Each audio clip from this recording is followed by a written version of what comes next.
Olá, terceiro ano, tudo bem com vocês? Eu espero que vocês estejam bem. E a gente encerrou o nosso assunto de arte contemporânea, que é um dos assuntos que mais caem no Enem, e agora a gente vai ver outro assunto muito importante, que é o assunto relacionado à estética e filosofia da arte. É um assunto que sempre cai no Enem e no SSA 3, tá? No Enem cai na área de arte mesmo, a gente tem 5 questões separadas de linguagens que são só para arte, e cai também no SSA na área de linguagens, tá? De linguagens e literatura. Então, vamos lá falar sobre arte para começar. O que é arte e para que ela serve? A gente já falou nesse assunto lá no início do ano, mas a gente vai continuar falando essas discussões, tá? Então, vamos começar aqui. Primeiro pensamento que a gente tem quando a gente fala em arte são os produtos artísticos conhecidos, como a pintura, a escultura, peças de teatro, espetáculos de dança, música. Mas quem foi que definiu esses produtos como arte? Quem foi que disse que a arte é só isso, ou que isso é arte? Quem é a pessoa responsável que define o que é arte e o que deixa de ser?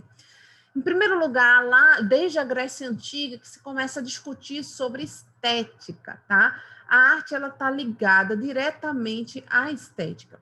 Diversos filósofos ao longo da história criaram definições do que é beleza para ser considerado arte. A arte só é arte se ela for bela, tá? Então, no caso da estética, a estética é o estudo da filosofia da arte e que envolve diretamente o belo, o conceito de belo relacionado à arte.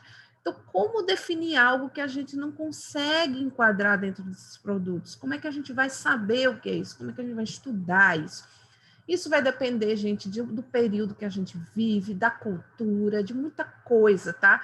Muitos filósofos tentaram enquadrar a arte dentro de um conceito estético, e a gente vai ver algumas coisas relacionadas a isso, tá? Qual é o significado de arte? Então, primeiramente, arte ela é a expressão de um sentimento, tá? Então, o artista ele sente para produzir a obra. A arte vem do latim ars, que corresponde à técnica.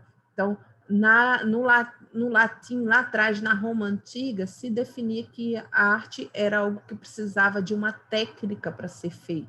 Então, e aí você tem expressão de sentimento e você tem técnica. A arte também vai além da expurgação de sentimentos, quando você precisa se livrar de um determinado sentimento, e aí você expurga ele através da arte. A arte também é uma expressão de sentimentos que, quando trabalhada, contextualiza e transmite algo ao espectador. Então, ela também comunica uma mensagem. Então, a arte é muita coisa. Só que nem todas essas coisas são arte, tá? Isso são significados que envolvem a arte. Mas comunicação é arte? Não. Arte é comunicação, mas comunicação não é arte, tá? É aquela coisa dos conjuntos, né? Se você pensar assim, eu tenho os números naturais, tá? O conjunto de números naturais, e dentro desse conjunto de números naturais, eu tenho os números pares. Os números pares, eles são números naturais, mas os números naturais são os números pares? Não, eu tenho os números ímpares também. Então, é a mesma coisa. A arte faz parte da comunicação, ela é uma espécie de comunicação, mas nem toda comunicação é arte, tá? Onde é que está a beleza? Onde há a beleza? Então, primeiramente, a estética é o estudo, né, a filosofia da arte. Vem do grego aesthesis, que significa a percepção, compreensão do que é belo, da beleza. E como a arte só podia ser uma coisa que fosse bela para os estudiosos, os gregos antigos, então eles tinham que definir o que é belo para poder definir o que é arte. E aí cada filósofo tinha uma ideia diferente do que é beleza. Da história antiga até o século XIX, existem diversas definições do que é belo, e até hoje a gente tem diversos padrões de beleza diferentes. A gente tem aqui, por exemplo, corpos humanos considerados belos em épocas e culturas diferentes. Aqui a gente tem um corpo humano, que era o padrão de beleza da pré-história. A gente tem a mulher mais linda, a mulher mais linda do Egito Antigo, que é a Nefertiti, a mãe de Tutancâmon. A gente tem aqui mais uma obra, né, um busto grego, em que mostra o ideal de beleza feminino para a época, o ideal de beleza do corpo humano. Então, você tem esses lábios desse formato, os olhos, bem diferente dessas duas outras obras. Já em Roma, né, que também é um clássico, o ideal de beleza é ser realista. Se a pessoa tinha rugas, na arte, ela só era bela a arte se ela fosse realista, não se ela fosse um ideal. Por exemplo, aqui na Grécia, nessa obra que vocês estão vendo aqui, o ideal de beleza não era realidade, porque nem todo mundo era bonito, com a percepção deles. Então, eles criavam uma escultura que não era ninguém em particular. Eles não estavam copiando uma pessoa, eles usavam modelos nus, ao vivo, mas nunca era uma pessoa específica. Eles modificavam algumas coisas para poder aquele corpo ser perfeito. Já na Roma Antiga, beleza numa obra de arte, a obra de arte só era bela se ela fosse realista. Tá? Aqui você já vê o barroco, né? O período barroco, que é um período que vem depois da Idade Média, depois do Renascimento, e você vê olhos separados, nariz mais reto, uma dramaticidade maior, um sofrimento, por exemplo, o Cristo é tratado como sofrido, né, doloroso, e aqui você vê essa obra tratando essa beleza.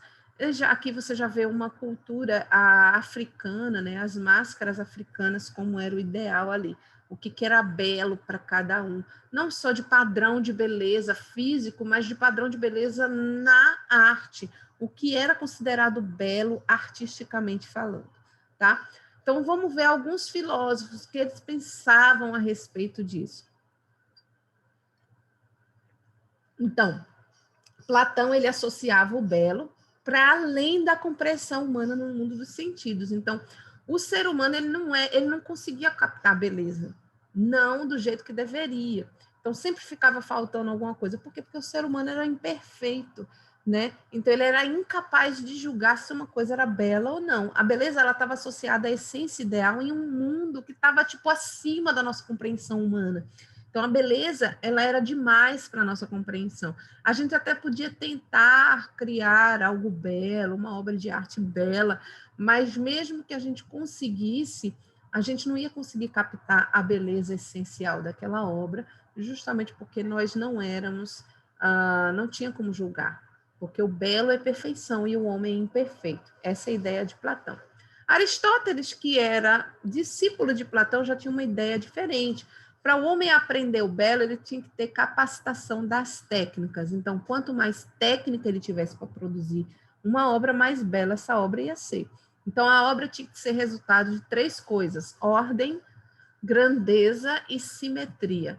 Então, a ordem ela estava ligada geralmente à tragédia, principalmente no teatro, coisas ruins que acontecem às pessoas, aquilo ali na peça, né? A pessoa assistindo, ela ia gerar uma catarse. O que significa isso? Ela ia ter um sentimento que ia fazer ela refletir. Então, eu consegui atingir o meu objetivo. Então, era uma ordem, perfeição, aquela construção.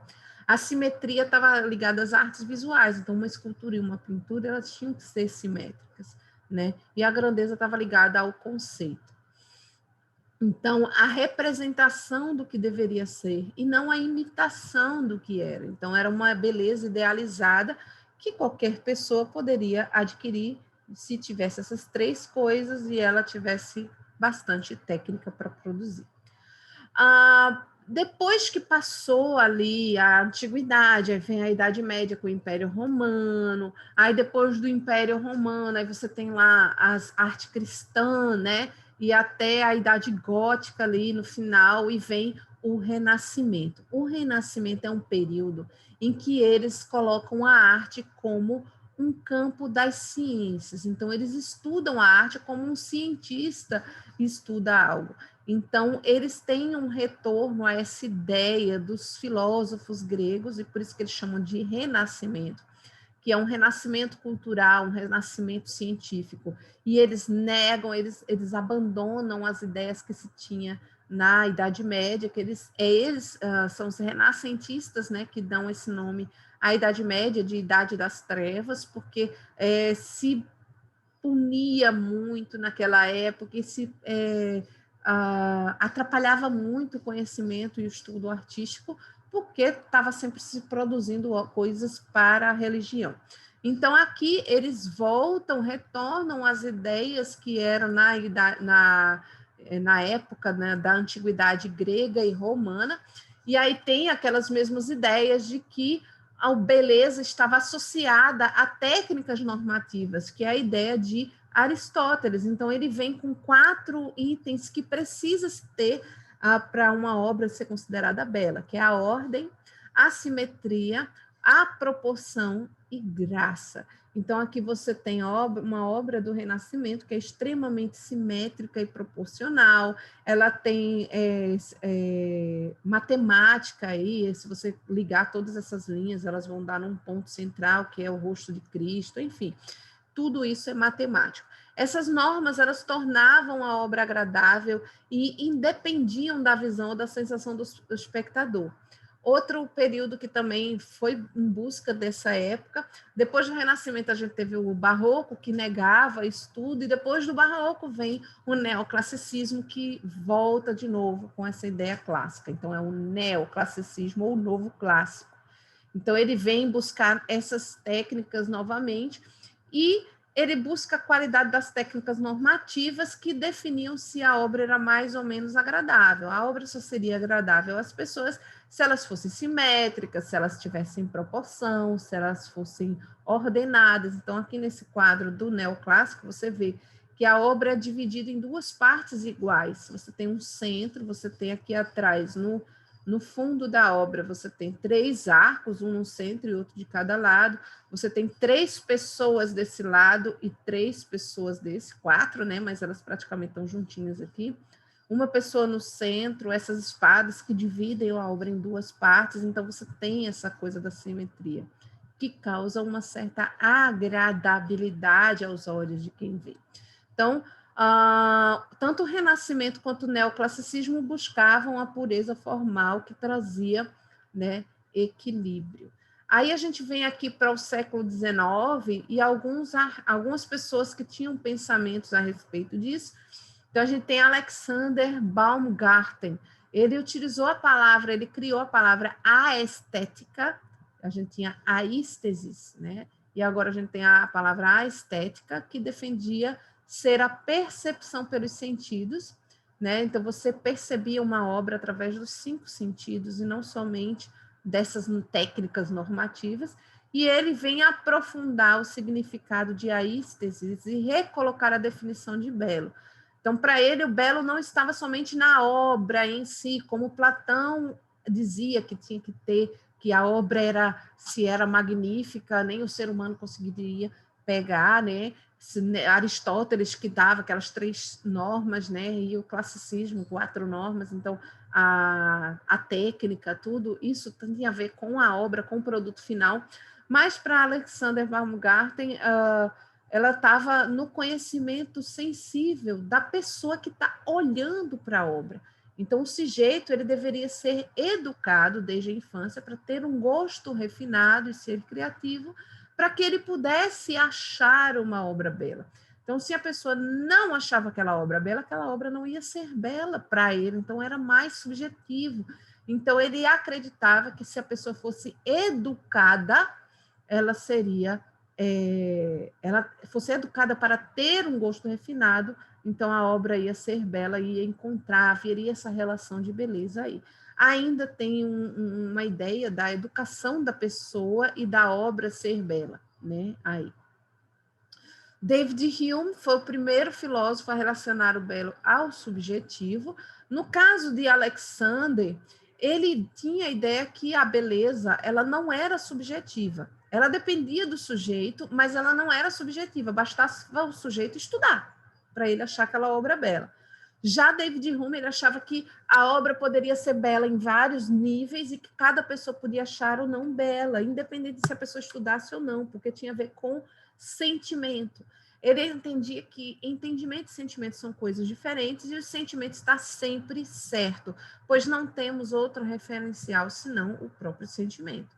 Já o entendimento, ele permite que o julgamento aconteça de uma referência externa. Eu aprendi sobre essa obra, eu aprendi sobre esse artista e agora eu posso julgar essa obra. Então, para David Hume, existe apenas um espírito que contempla a beleza e cada espírito percebe a beleza diferente. E é por isso que ela é subjetiva, porque cada pessoa é diferente. A beleza subjetiva não existe certo ou errado, todos são verdadeiros, tá? Immanuel Kant, ele diz que o belo é associado ao prazer ou desprazer que sentimos diante de uma obra. Então, se a gente gosta da obra, sente prazer ao observá-la, ao admirá-la, aquela obra é bela. Se a gente não gosta da obra, se a gente sente uma certa repulsa, aquela obra não é bela. Então, a beleza ela é subjetiva, ela depende do prazer que o sujeito sente em relação à obra. Não existe análise cognitiva, não existe aprendizado que mude isso. A partir do momento que a gente quer entender a obra, antes de sentir, a gente já interferiu na possibilidade de contemplação do objeto. Essa era a ideia de Immanuel Kant, completamente diferente das demais, tá? Então, o que é estética e sociedade? Isso vai ficar para a próxima aula, tá bom? A partir da próxima aula, a gente vai ver essa questão da relação da estética e da sociedade. Deixei uma atividade para vocês lá na plataforma, façam e até a próxima aula. Tchau, tchau.